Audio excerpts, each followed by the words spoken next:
ہر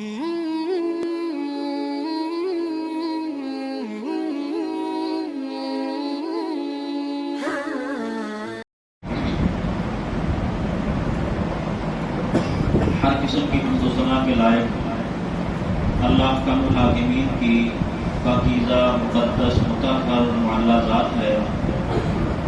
لا تعداد بے شمار ان کی درود و سلام سیدنا و سید الاولین والآخرین شفیع المذنبین رحمت للعالمین احمد المجتبی جناب محمد الرسول اللہ صلی اللہ علیہ وآلہ وسلم کی ذات گرامی پر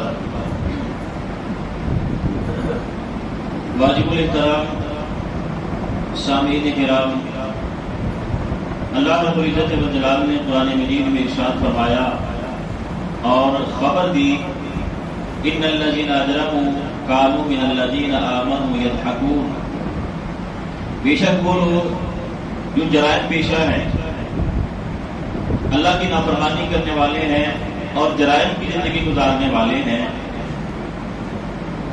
کانوا من الذین آمنوا یضحکون، وہ ہمیشہ اہل ایمان کا مذاق اڑاتے ہیں، ہمیشہ اہل ایمان سے استہزاء کرتے ہیں۔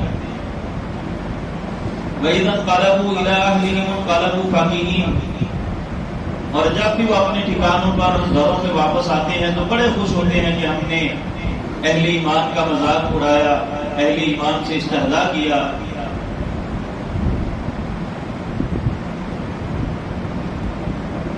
اللہ رب العزت والجلال نے یہ خبر دی ہے ہمیں، اور ہمیں اللہ رب العزت والجلال کی اس بات پر پورا یقین ہے کہ اللہ رب العزت والجلال نے سچ کہا ہے، اس لیے کہ یہ بات ہمارا یقین اس لیے ہے کہ پہلی بات یہ ہے کہ یہ اللہ رب العزت والجلال نے بات کی، اور اللہ کی بات کبھی جھوٹی نہیں ہوتی۔ وَمَنْ أَصْدَقُ مِنَ اللَّهِ قِيلًا، اللہ سے بڑھ کر سچ بولنے والا کون ہے؟ وَمَنْ أَصْدَقُ مِنَ اللَّهِ حَدِيثًا، اللہ سے بڑھ کر سچی بات کرنے والا کون ہے؟ اور دوسری بات یہ ہے کہ یہ بات اللہ رب العزت والجلال نے قرآن مجید میں بیان کی ہے، اور قرآن مجید صدیوں سے چلا رہا ہے، آج تک کوئی دنیا کا انسان قرآن مجید کی کسی ایک خبر کو بھی، وہ ماضی کے بارے میں ہو یا مستقبل کے بارے میں ہو، کسی ایک خبر کو بھی دنیا کا کوئی انسان جھوٹا ثابت نہیں کر سکتا۔ یہ اس کتاب کا امتیاز ہے۔ جب یہ قرآن نازل ہو رہا تھا، اہل کتاب کے بڑے بڑے علماء موجود تھے، ان کی کتابیں موجود تھیں، قرآن مجید نے اہل کتاب کے بارے میں جو بیان کیا وہ کہہ سکتے تھے کہ ہماری تو کتابوں میں یہ موجود ہی نہیں ہے۔ وہ کتابیں ان کے پاس تھی جو انہوں نے اپنی طرف سے ان کو نسخ کر دیا تھا، بدل دیا تھا، بہت سارے احکام اپنی کتابوں سے نکال دیے تھے۔ وہ کہہ سکتے تھے کہ قرآن یہ کہتا ہے، ہماری کتابوں میں تو یہ موجود ہی نہیں ہے، لیکن اللہ رب العزت والجلال نے کو بندہ ایسا پیدا ہی نہیں کیا ہے کہ جو قرآن پر اعتراض کرے، جو قرآن کے بارے میں یہ کہے کہ قرآن جھوٹ بول رہا ہے، اس لیے کہ یہ اللہ کی کتاب ہے، یہ اللہ کا کلام ہے۔ وَمَنْ أَصْدَقُ مِنَ اللَّهِ قِيلًا، قرآن مجید نے ماضی کے بارے میں بھی بتایا، کسی نے اعتراض نہیں کیا، اہل کتاب میں سے کسی نے یہ نہیں کہا کہ قرآن یہ کہتا ہے، ایسے تو ہوا ہی نہیں، ہماری کتابوں میں موجود ہی نہیں ہے۔ انہوں نے مانا ہے کہ واقعی قرآن سچ کہتا ہے، اور ہماری کتابوں کو ہم نے بدل دیا ہے، اس چیز کا بھی اعتراف کیا ہم لوگوں نے، اور مستقبل کے بارے میں قرآن مجید نے جو بات بیان کی ہے وہ بھی آج تک کوئی انسان اس کو جھوٹا ثابت نہیں کر سکا ہے۔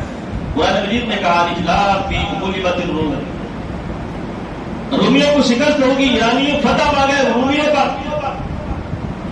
اس سورت کے آغاز میں اللہ رب العزت والجلال نے دو خوشخبریاں سنائی۔ پہلی خوشخبری یہ تھی کہ روم غالب آئے گا، اور دوسری خوشخبری یہ تھی کہ مسلمان بھی غالب آئے گا۔ اب صورتحال یہ ہے کہ روم کی سپر پاور ایران سے شکست کھا گئی ہے، امید ہی نہیں کی جا سکتی ہے کہ یہ دوبارہ کبھی اٹھیں گے اور دوبارہ جنگ کریں گے اور ایران پر غالب آ جائیں۔ اور مسلمانوں کے بارے میں جو بیچارے دیہاتے مکہ میں مشرکین مکہ کے ظلم و ستم کا شکار تھے، اپنے گھروں میں رہ نہیں سکتے ہیں، مکہ والوں نے وہاں سے نکال دیا ہے، در در پہ بیچارے ٹھوکریں کھاتے پھرتے ہیں۔ امید ہی نہیں کی جا سکتی ہے کہ یہ جو بات اللہ کے پیغمبر کہہ رہے ہیں کہ مسلمانوں کو غلبہ ملے گا، امید ہی نہیں کی جا سکتی ہے۔ انسان اگر ظاہری آنکھوں سے دیکھے تو یہ نظر نہیں آتا ہے کہ کبھی مسلمانوں کو کوئی غلبہ ملے گا، لیکن اللہ رب العزت والجلال نے یہ بات اپنے قرآن نے کہی ہے اور اس کو سچ ثابت بھی کیا ہے. چند سال گزرے ہیں، ایک طرف روم کو غلبہ ملا ہے ایران پر اور دوسری طرف مسلمانوں نے بدر میں فتح پائی ہے. دونوں باتیں اللہ رب العزت و جلال نے پوری کر کے بتایا. اس لیے ہمارا یقین ہے اللہ کی اس بات پر کہ اللہ کی کتاب قرآن مجید میں آئی ہے اور قرآن مجید کی ایک بات بھی جھوٹی ثابت نہیں کی جا سکتی. اور تیسری بات یہ ہے، ہمارا یقین اس لیے ہے کہ دنیا کی تاریخ یہ کہتی ہے، انسانی تاریخ یہ بتا رہی ہے کہ آج تک دنیا میں اہل ایمان میں سے کوئی ایک بندہ ایسا نہیں ہے کہ جس کو اللہ رب العزت و جلال نے دنیا والوں کے سامنے رسوا کیا، ذلیل کیا. محمد کریم رسوائی نہیں دنیا میں، نہ دنیا میں رسوائی ہے نہ آخرت میں رسوائی ہے. تاریخ اس بات پر گواہ اور شاہد ہے کہ جب بھی دنیا میں ذلیل ہوا ہے، رسوا ہوا ہے، تو وہ انسان ہوا ہے جو اہل ایمان کا مذاق اڑایا کرتا تھا، جو اہل ایمان کے ساتھ استہزاء کیا کرتا تھا. آپ دیکھ لیں فرعون اللہ کی ایک بندی پر، اپنی ہی بیوی پر کتنا ظلم کیا، اس انتہا کر کے ظلم کی. کچن میں دیکھے گا آتا ہے اور پھر مذاق بھی کرتا ہے کہ یہ تو پاگل ہو گئی ہے، دیوانی ہوگی، اس کا دماغ خراب ہو گیا ہے. اللہ رب العزت و جلال نے اچھا انجام کس کا دیا، برا انجام کس کا دیا. فرعون جس کو اللہ رب العزت و جلال نے قیامت تک آنے والے لوگوں کے لیے عزت کا نشان بنا دیا، اور وہ اما جی آسیہ جس کے ساتھ یہ مذاق کرتا تھا، اللہ رب العزت و جلال نے کیا مقام دیا، اپنی اس بندی کا ذکر قرآن میں بیان کیا ہے جو اللہ سے یہ کہتی ہے رب ابن لی عندک بیتا فی الجنۃ ونجنی من فرعون وعملہ ونجنی من القوم الظالمین.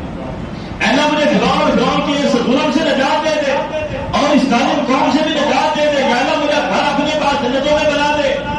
اللہ رب العزت و جلال نے یہ مقام و مرتبہ دیا کہ دنیا سے جانے سے پہلے ہی اس کو اللہ رب العزت و جلال نے جنت میں اس کا گھر دکھا دیا، پھر اس کو موت دے کے اللہ رب العزت و جلال نے اس گھر کا وارث بنا دیا اور مالک بنا دیا. اور فرعون کے بارے میں ایک دن جبرائیل نے فرمایا اللہ کے رسول سے کہ اللہ کے نبی کاش آپ اس وقت دیکھتے جب وہ گوتے کھا رہا تھا تو میں اس کے منہ میں مٹی مار رہا تھا کہ کہیں یہ اللہ کے سامنے ایسی التجا نہ کر دے کہ اللہ کچھ پہ ترس آ جائے، اللہ اس کو معاف کر دے. میں اس کے منہ میں مٹی مار رہا تھا. جبرائیل بھی یہ چاہتا ہے کہ اتنا بڑا مجرم ہے، اتنے جرائم کیے اس بندے نے، جس کو معافی نہیں ملنی چاہیے بلکہ اس کے گناہوں کی سزا ملنی چاہیے. حضرت ابراہیم علیہ السلام اور نمرود بھی آپ کے سامنے. ہر دنیا کی قوم اور ہر دنیا کا ہر مذہب اپنے آپ کو ابراہیم علیہ السلام کے ساتھ جوڑتا ہے. کوئی ایک بندہ بھی ایسا نہیں ہے کہ جو اپنے آپ کو نمرود سے منسوب کرے. ابراہیم علیہ السلام سے ہر بندہ اپنا تعلق جوڑتا ہے. ہر کوئی کہتا ہے کہ ہم ابراہیمی، ہم ابراہیمی. تو یہ تاریخ یہ بتاتی ہے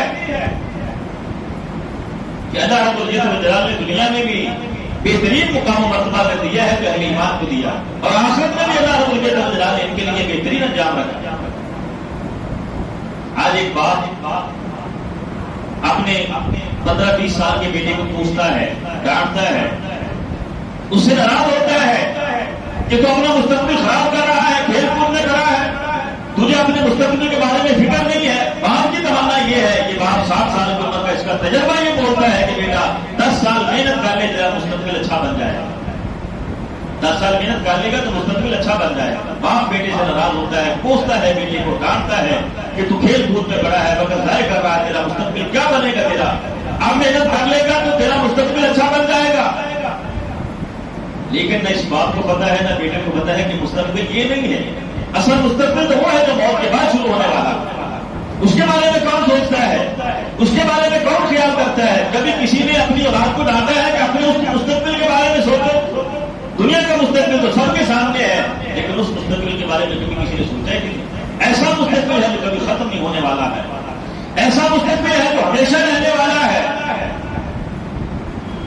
دنیا کے مستقبل کے لیے تو بندہ بڑی محنتیں مشقتیں برداشت کر لیتا ہے، لوگوں کے تانے بھی سن لیتا ہے، لوگوں کی باتیں بھی سن لیتا ہے.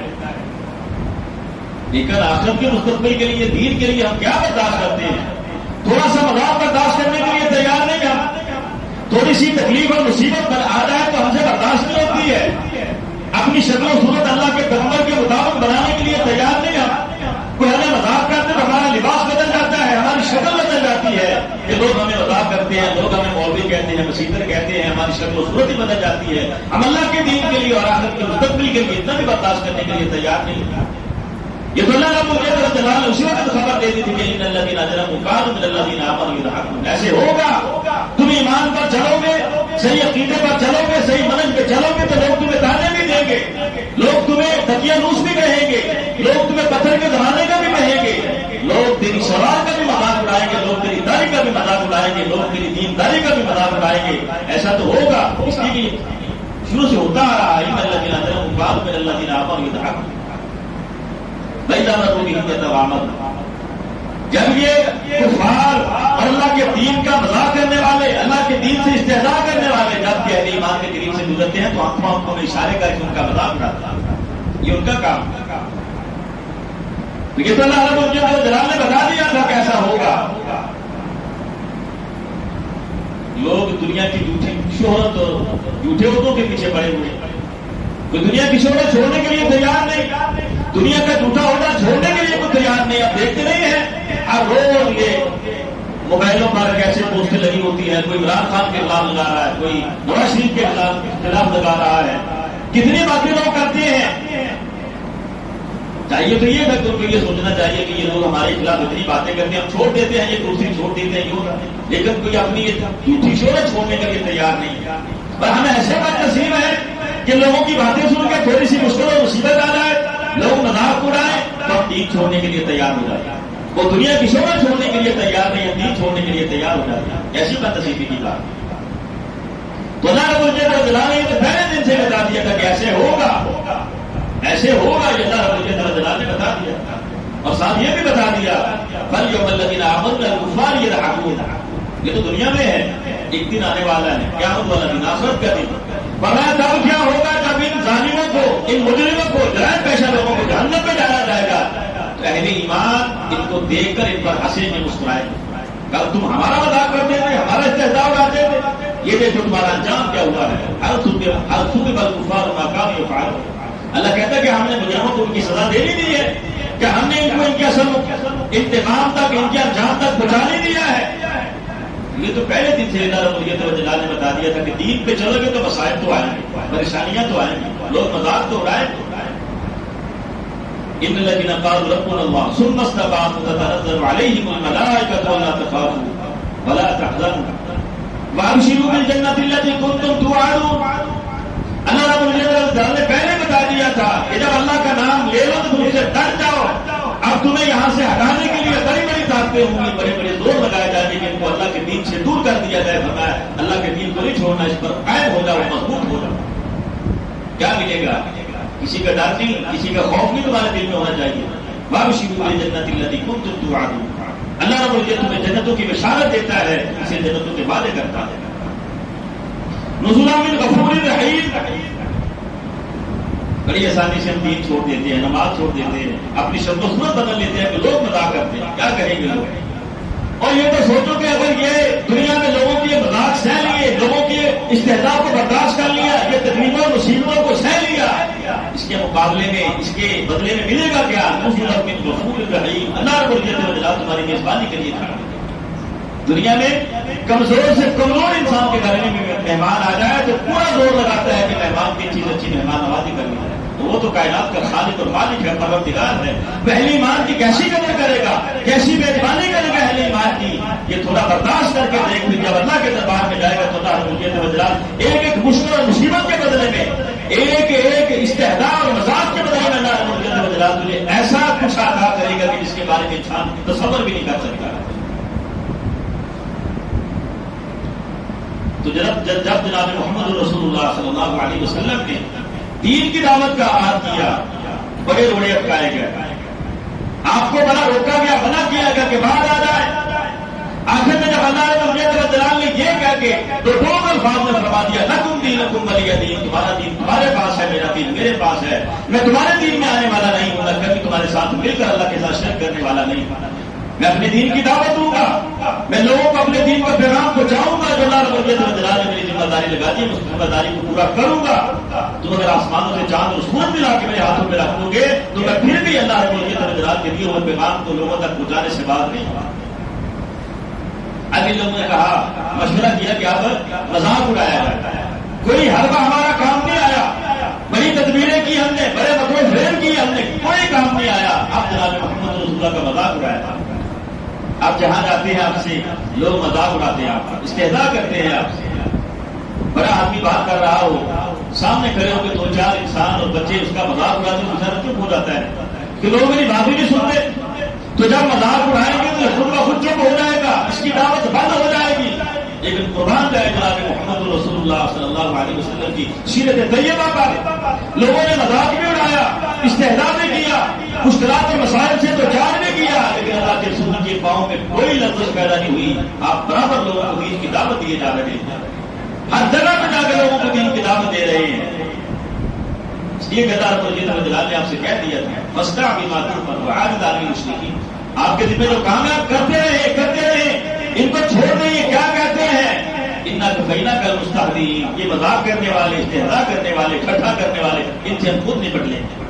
اور اللہ رب العزت والجلال نے نپٹ کے دکھایا بھی ہے.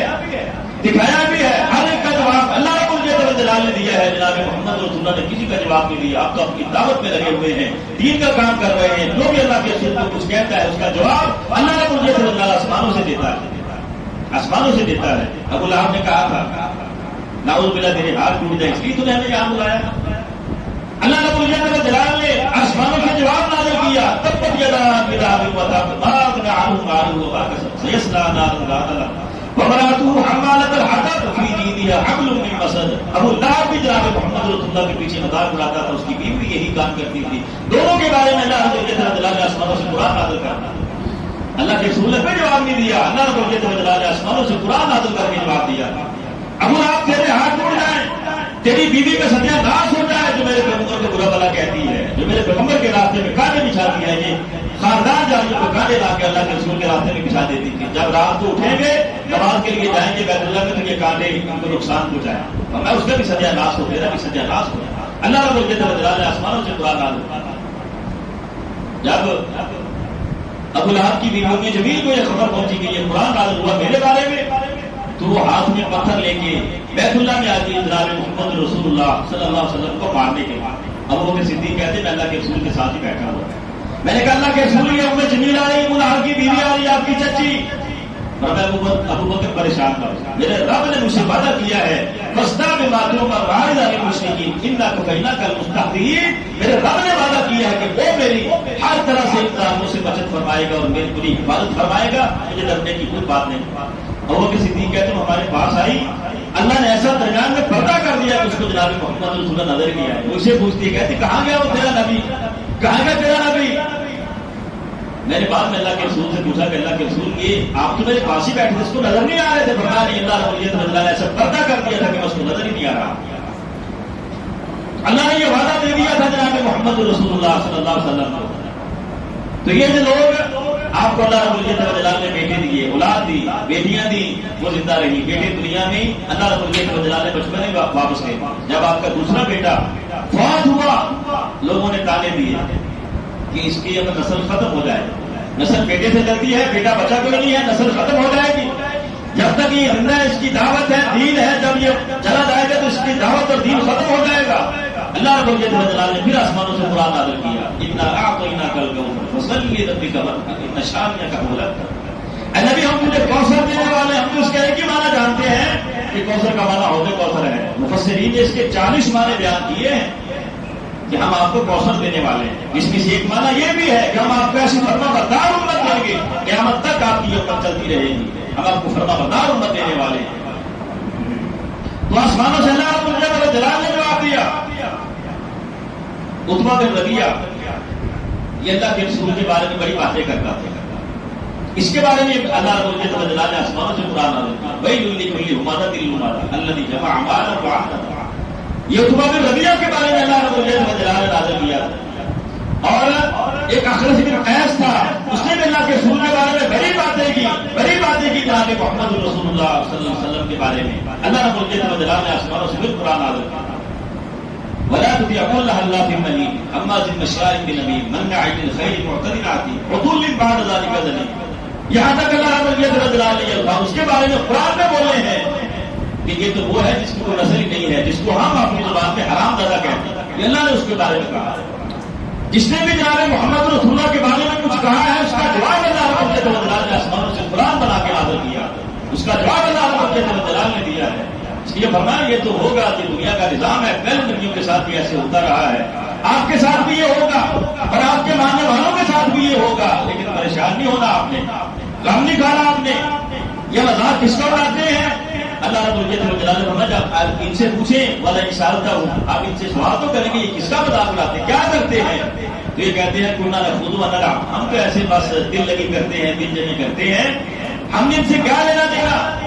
اللہ رب العزت و جلالہ نے فرمایا یہ ایسے نہیں ہے، اس کی حقیقت یہ ہے کہ فاتخذتموہم سخریہ، ان لوگوں نے آپ کا مذاق اڑایا ہے، آپ کے ماننے والوں کا مذاق اڑایا ہے، آپ کے ماننے والوں کو برا بھلا کہتے ہیں، حتی انسوکم ذکری، حتیٰ کہ مجھے بھی بھول گئے، یہ تو میرے بندے، مجھے بھی بھول گئے، مجھے بھی بلا دیا کہ جن کا ہم مذاق اڑاتے ہیں یہ تو میرا بندہ ہے، یہ تو میرا نبی و رسول ہے، اور اس کو ماننے والے بھی میرے فرما بردار بندے ہیں، کن کا مذاق اڑاتے ہیں؟ آج لوگ کس کا مذاق اڑاتے ہیں؟ مولوی صاحب کا، قاری صاحب کا، اپنے امام مسجد کا۔ یہ مولوی اور قاری کیا ہوتا ہے؟ اس کی کیا حیثیت ہے بیچارے کی؟ یہ کوئی قوم ہے، یہ کوئی ذات ہے، یہ کوئی پیشہ ہے؟ نہیں، جو بھی اللہ کی بات کرے گا، اللہ کے قرآن کی بات کرے گا، جناب محمد رسول اللہ کی بات کرے گا، اللہ کے دین کی بات کرے گا، محمد رسول اللہ کی حدیث اور آپ کے قول کی بات کرے گا، آپ کے عمل اور سنت کی بات کرے گا، اس کو مولوی کہا جاتا ہے۔ حقیقت میں جو مولوی کا مذاق اڑاتا ہے، امام مسجد کا مذاق اڑاتا ہے، کسی خطیب کے ساتھ مذاق کرتا ہے، حقیقت میں وہ مذاق کس کے ساتھ کر رہا ہے؟ اللہ رب العزت و جلالہ کے ساتھ کر رہا ہے، وہ مذاق اللہ کے ساتھ ہے، جناب محمد رسول اللہ کے ساتھ ہے۔ اس لیے تو اللہ رب العزت و جلالہ نے فرمایا تھے، یہ تو پوچھو کہ کیا ان کو مذاق کرنے کے لیے اللہ اس کا قرآن اس کا رسول ہی ملا تھا؟ قل باللہ و آیاتہ و رسولہ کنتم تستہزئون، کیا تمہیں اللہ ملا تھا مذاق کرنے کے لیے؟ کیا تمہیں اللہ کا قرآن ملا تھا مذاق کرنے کے لیے؟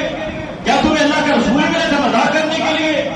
دنیا کا قانون یہ ہے کہ چھوٹے بھائی کو یہ ضرورت نہیں ہوتی ہے کہ بڑے بھائی سے مذاق کرتا، چھوٹا کبھی بڑے کو مذاق نہیں کرتا، بیٹا کبھی باپ سے مذاق نہیں کرتا ہے، شاگرد کبھی استاد سے مذاق نہیں کرتا ہے۔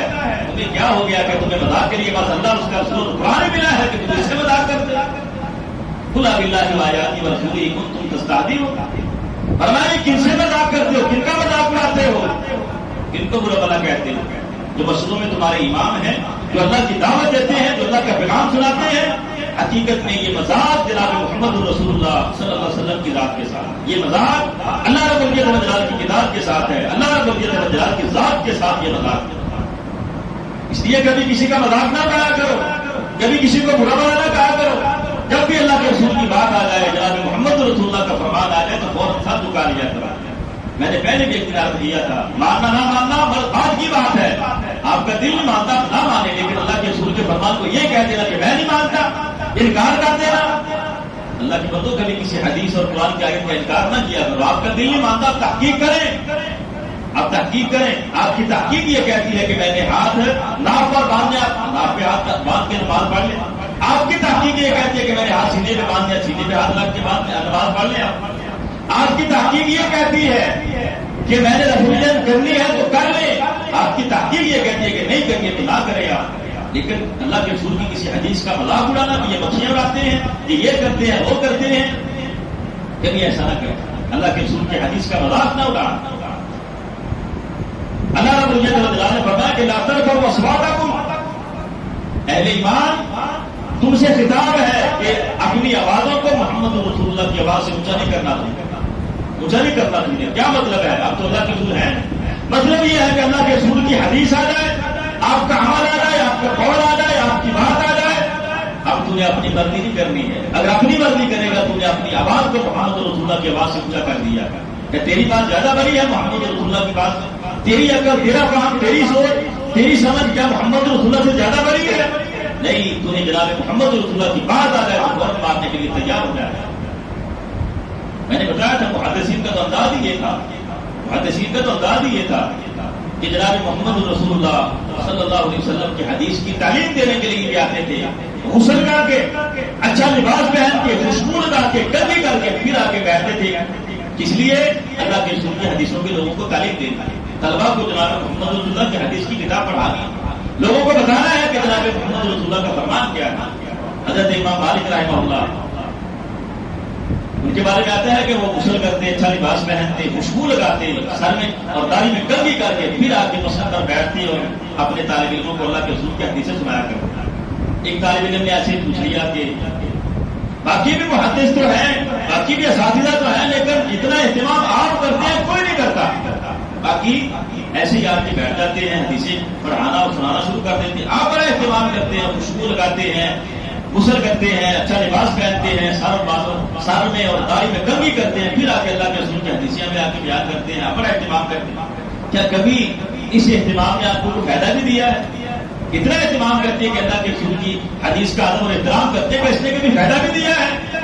امام مالک رحمہ اللہ فرمانے لگے کہ ہاں اس کا فائدہ مجھے یہ ملتا ہے، میں جتنا اللہ کے رسول کی حدیث کا ادب اور احترام کرتا ہوں، اس کا فائدہ یہ ہوتا ہے کہ جب بھی رات کو سونے کے لیے بستر پر جاتا ہوں، جیسے ہی میری آنکھ لگتی ہے اللہ رب العزت خواب میں جناب محمد رسول اللہ کا دیدار کروا دیتے ہیں۔ جیسے ہی آنکھ لگتی ہے تو خواب میں مجھے جناب محمد رسول اللہ کا دیدار ہو جاتا ہے۔ اس لیے آپ کی تحقیق جو کہتے ہیں آپ کر لیں، لیکن دوسرے کو یہ نہ کہیں کہ وہ کافر ہے، یہ نہ کہیں کہ وہ غلط ہے، میں نہیں مانتا اس کو، یہ کبھی ایسے نہ کیا کریں۔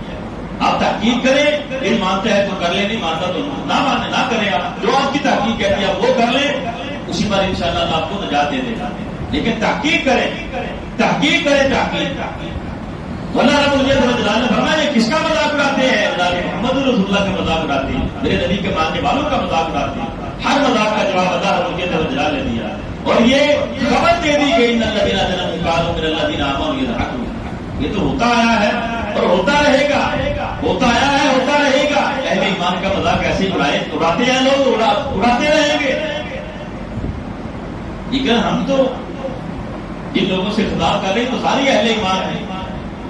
آپ سے خطاب کرنے کا مطلب کیا ہے؟ اگر آپ دین پہ چل رہے ہیں تو لوگوں کی باتیں سن کر، لوگوں کے تانے سن کر، لوگوں کا استہزاء اور مذاق سن کر کبھی اپنی شکل و صورت اس لیے نہ بدل دینا کہ لوگ مجھے مذاق کریں۔ اگر تیرے چہرے پہ داڑھی ہے تو اس کو داڑھی کو یہ سمجھ کہ یہ میرے پیغمبر کی سنت ہے، لوگ مذاق کرتے رہے، کوئی پرواہ نہیں ہے۔ میں نے یہ داڑھی اس لیے رکھی ہے کہ یہ میرے نبی کی جس کا میں نے کرنا پڑا اس کی سنت ہے، اس کی سنت سمجھ کے رکھی ہے۔ لوگ مذاق کرتے تو کرتے رہے، کوئی پرواہ نہیں۔ لوگوں کا مذاق سن کے کبھی داڑھی نہ بڑھوا دینا، لوگوں کا مذاق سن کے کبھی نمازیں نہ چھوڑ دینا، کبھی دین حق سے پھر نہ جانا۔ آپ سے کہنے کا مطلب یہ ہے ان الذین قالوا ربنا اللہ ثم استقاموا، پھر اس پر قائم ہو جاؤ، ڈٹ جاؤ۔ دنیا مذاق کرتی رہے، پھر آپ پر حملے ہوتے تو ہوتے رہے، جو ہوتا ہے ہو جائے، آپ اپنے دین پر قائم ہو جائیں۔ اللہ رب العزت کا وعدہ ہے کہ دنیا بھی آپ کے لیے ہے، آخرت بھی آپ کے لیے ہے، دنیا بھی آپ کے لیے کامیابی ہے اور آخرت میں بھی آپ کے لیے کامیابی ہے۔ اگر آپ اللہ کے دین پر ہیں تو دنیا میں بھی کامیاب ہیں، آخرت میں بھی کامیاب ہیں۔ لوگ تانے دیتے رہے، باتیں کرتے رہے، جو مرضی کرتے رہے، اللہ رب العزت کا وعدہ یہی ہے کہ جو میرے دین پر چلنے والا ہے، جو میرا بندہ ہے، میں کبھی اس کو ضائع نہیں کروں گا، کبھی لوگوں کے سامنے اس کو رسوا و ذلیل نہیں ہونے دوں گا۔ اللہ رب العزت ہمیں عمل کی توفیق عطا فرمائے۔ وما توفیقی الا باللہ، علیہ توکلت و الیہ۔